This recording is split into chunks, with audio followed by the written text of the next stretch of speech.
मी सर्वजण 37 जण श्री चक्रधर स्वामी ITI college येथून संभाजीनगर मध्ये नर्जन OJT साठी आलेलो आहे। तर कोपरगाव ते संभाजीनगर आम्ही बसने प्रवास केला। त्यानंतर कंपनीची बस आम्हाला घेण्यास आली। त्यानंतर ट्रेनिंग झाली, ट्रेनिंग चांगली झाली। त्यानंतर आम्ही जेवण केलं, जेवण पण चांगलं होतं।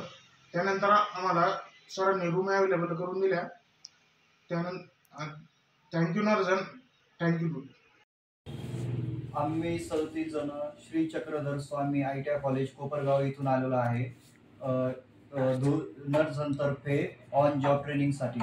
तर त्यांनी तिथून कोपरगाववरून आम्ही बसने इथपर्यंत आलो। छत्रपती संभाजीनगरमध्ये आल्यानंतर धूत ट्रान्समिशनची बस आम्हाला घ्यायला आली। आल्यानंतर आम्ही नाही का ट्रेनिंगला गेलो। ट्रेनिंग झाल्यानंतर त्यांनी आम्हाला जेवायला नेलं। जेवण खूप छान होतं। जेवण खूप छान झालं। सर लोकांनी आम्हाला रूम पण अवेलेबल करून दिली आणि रूम पण खूप छान आहे।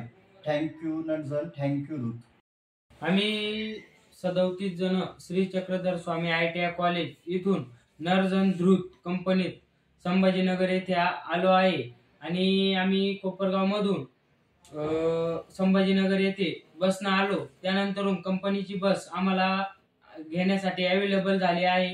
कंपनीने आम्हाला नंतर जॉइनिंग साठी नेलं, ट्रेनिंग चांगली गेली आणि त्यानंतर आम्हाला जेवणासाठी पण नेलं, जेवण सुद्धा चांगली झाली। त्यानंतर आम्हाला रूम अवेलेबल करून दिल्या। थँक्यू नर्जन, थँक्यू धूत।